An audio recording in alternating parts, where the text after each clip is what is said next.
Good evening everyone. আমি সোমনাথ পান্ডে এবং future গাইডার YouTube চ্যানেলে আপনাদের সকলকে স্বাগত জানাই। আজকে মূলত আমরা কথা বলবো যে যাদের ধরে রাখো একটা অ্যাভারেজ স্কোর এসেছে কেপিসি ম্যানেজমেন্ট কোটা পাওয়ার জন্য, তাদের কেপিসি ম্যানেজমেন্ট কোটাতে অ্যাডমিশন নেওয়াটা পসিবল, মানে উচিত, নাকি ডিমড ইউনিভার্সিটি আমাদের নিয়ারেস্ট কলিঙ্গ তাতে অ্যাডমিশন নেওয়াটা উচিত। আজকে সেই বিষয়ে বিস্তারিত ভিডিওটা থাকবে।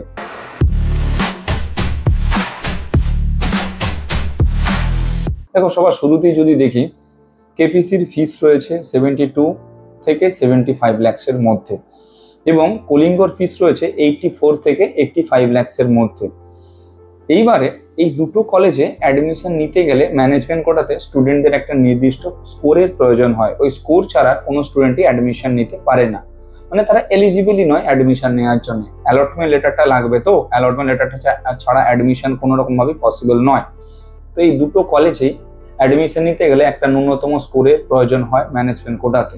তো আমরা কেপিসিতে অ্যাডমিশন নেব নাকি ডিমডে নেব, তোমার কলিঙ্গতে নেব, সেই বিষয়ে যদি দেখি, মেজর কিছু কিছু পয়েন্ট আমি তুলে ধরেছি। যেমন কলেজের পেশেন্ট লোড।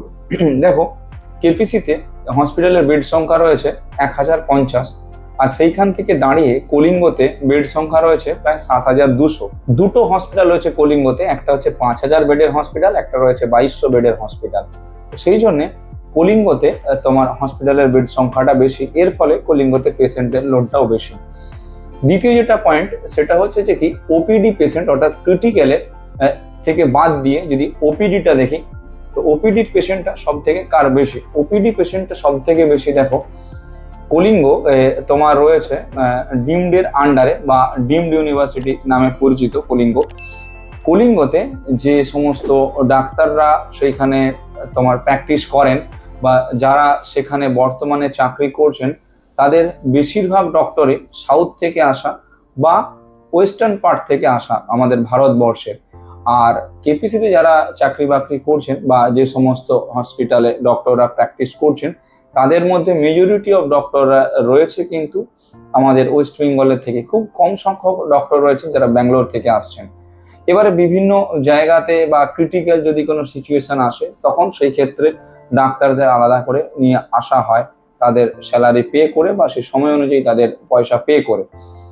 এইবারে 3 নম্বর যে পয়েন্ট আমরা রেখেছি হচ্ছে ফ্যাকাল্টি। দেখো, কলিঙ্গতে যে শুধু এমবিবিএস এর রয়েছে তোমার কোর্স রয়েছে সেটা নয়, তার পাশাপাশি এমডি রয়েছে, এমএস রয়েছে, ডিএনবি আছে, ডিপ্লোমা আছে, অর্থাৎ পিজির সমস্ত ব্রাঞ্চগুলোই রয়েছে। সেখানে কেপিসিতে পিজির ব্রাঞ্চ রয়েছে মাত্র 12টা। তো এর ফলে কি হবে, ফ্যাকাল্টির যে তোমার এডুকেশনাল কোয়ালিফিকেশন, সেটা কলিঙ্গতে তোমার কেপিসির থেকে বেটার হবে। তাহলে তিনটে জিনিসই যে বললাম, তিনটে জিনিসই কলিঙ্গটা সব থেকে বেটার। এবারে যদি বলি যে আমাদের কেপিসিতে বেটার কি রয়েছে, সব থেকে বড় যেটা মেজর যেটা বিষয়, সেটা হচ্ছে ফাইন্যান্সিয়াল দিক থেকে কেপিসি অনেকটাই কম খরচে রয়েছে কলিঙ্গর থেকে। আর দ্বিতীয় যেটা পয়েন্ট, সেটা হচ্ছে যে কি তোমার কেপিসিতে যে ডিস্টেন্সটা রয়েছে, অর্থাৎ কেপিসি থেকে যে ডিস্টেন্সটা রয়েছে আমাদের ওয়েস্ট বেঙ্গলের স্টুডেন্টদের, সেটা কলিঙ্গর থেকে অনেকটাই কাছে। তো এই ডিস্টেন্স এবং ফাইন্যান্সিয়াল বাজেট এই দুটো কেপিসিতে অনেক কম, সেই জন্য বেশিরভাগ মেজরিটি অফ স্টুডেন্টরা কেপিসিটাকে চুজ করে থাকে, কলিঙ্গটা চায় না। এবার বলি যে কোনটায় গেলে বেনিফিট সব থেকে বেশি হবে। দেখো, ওয়েস্ট বেঙ্গলে যদি তোমরা অ্যাডমিশন নাও, সেটা কেপিসি কেন অন্যান্য কলেজেও, তোমাদের পিজির ক্ষেত্রে ডোমিসাইলটা একটা জায়গারই পাবে, আর কিন্তু অন্যান্য জায়গার পাবে না। অর্থাৎ কম্পিটিশন দিতে গেলে তোমাদেরকে একটা জায়গাতেই দিতে হবে, অন্য জায়গায় তোমরা কম্পিটিশন দিতে পারবে না। অল ইন্ডিয়া কোটার কথা আমি ছেড়েই দিলাম। যদি ডিমডে কলিঙ্গতে যদি তোমরা অ্যাডমিশন নাও, সেই ক্ষেত্রে হাউস স্টাফে রিজার্ভেশন তোমরা পেয়ে যাবে, তার পাশাপাশি ইন্টার্নশিপে স্টাইফেন্ডও পেয়ে যাবে, প্লাস কলেজে যদি তোমরা আবার অ্যাডমিশন নাও, তার ক্ষেত্রে একটা রিজার্ভেশন তোমরা কিন্তু পেয়ে যাবে। ফলে এইখানে তুমি ইন্টার্নশিপে যে স্টাইফেন্ডটা পেতে, তার থেকে 3 গুণ বেশি স্টাইফেন্ড কিন্তু তুমি কলিঙ্গতে পাবে। রিটার্ন অফ ইনভেস্টমেন্টটা যেটা বলছিলাম, যে এর ফলে রিটার্ন অফ ইনভেস্টমেন্টটা সব দিকে বেশি রয়েছে কলিঙ্গতে। এইবারে প্রশ্ন হচ্ছে যে কি কত স্কোর পেলে আমি কলিঙ্গ বা কেপিসি এই কলেজগুলোতে অ্যাডমিশন নিতে পারবো। দেখো, ন্যূনতম এখন আজকের যা সিচুয়েশন রয়েছে বা এখনকার যা সিচুয়েশন রয়েছে, 452 প্লাস যদি তুমি স্কোর তুলতে না পারো, তাহলে সেই ক্ষেত্রে কলিঙ্গতে বা কেপিসিতে অ্যাডমিশন নেওয়াটা একটু চাপের হবে বলে আমরা মনে করছি আপাতত ক্যালকুলেশন অনুযায়ী। এবারে যে সমস্ত স্টুডেন্টরা অ্যাডমিশন নেবে তাদের ক্ষেত্রে কলিঙ্গ বা কেপিসিতে অ্যাডমিশনের প্রসিডিওর কি রয়েছে।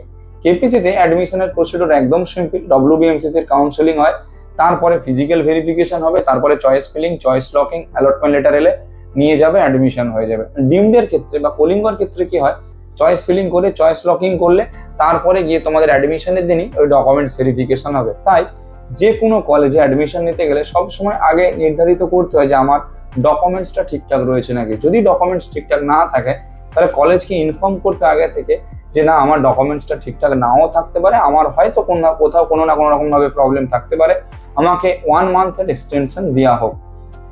এর জন্য যে সমস্ত স্টুডেন্টরা যারা কলিঙ্গতে বা কেপিসিতে অ্যাডমিশন নেবে চিন্তা ভাবনা করেছে বা করবে, তাদের যদি কোথাও কোনো রকম ভাবে মিসম্যাচ হয় অ্যাডমিশনটা নাও আসতে পারে বা নাও হতে পারে। আবার এমনও হতে পারে কাউন্সিলিংটা হয়তো করাচ্ছ, তোমার থেকে নিচের যে র্যাঙ্ক রয়েছে তারা পেয়ে গেছে, তোমরা হয়তো পাওনি। তাই একটা সঠিক কাউন্সিলরের দায়িত্বে থেকে যদি তোমরা অ্যাডমিশনটা বা নিচে থেকে যদি তোমরা কাউন্সিলিংটা করতে চাও বা অ্যাডমিশন রিগার্ডিং যদি কোনো সাপোর্ট পেতে চাও, তোমরা আমাদের সঙ্গে যোগাযোগ করতে পারো। আমরা রয়েছি তোমাদের সব রকম দিক থেকে হেল্প এবং গাইডেন্স করে দেওয়ার জন্য বা দেওয়ার জন্য। ভিডিওটা কেমন লাগলো একটু জানাবেন। যদি একটু ইনফরমেটিভ বলে মনে হয় তাহলে সকলের সঙ্গে শেয়ার করে দেবেন। আর যদি অ্যাডমিশন রিগার্ডিং কারো কোনো হেল্প লেগে থাকে আপনারা অবশ্যই আমাদের কল হোয়াটসঅ্যাপ করবেন। Thank you.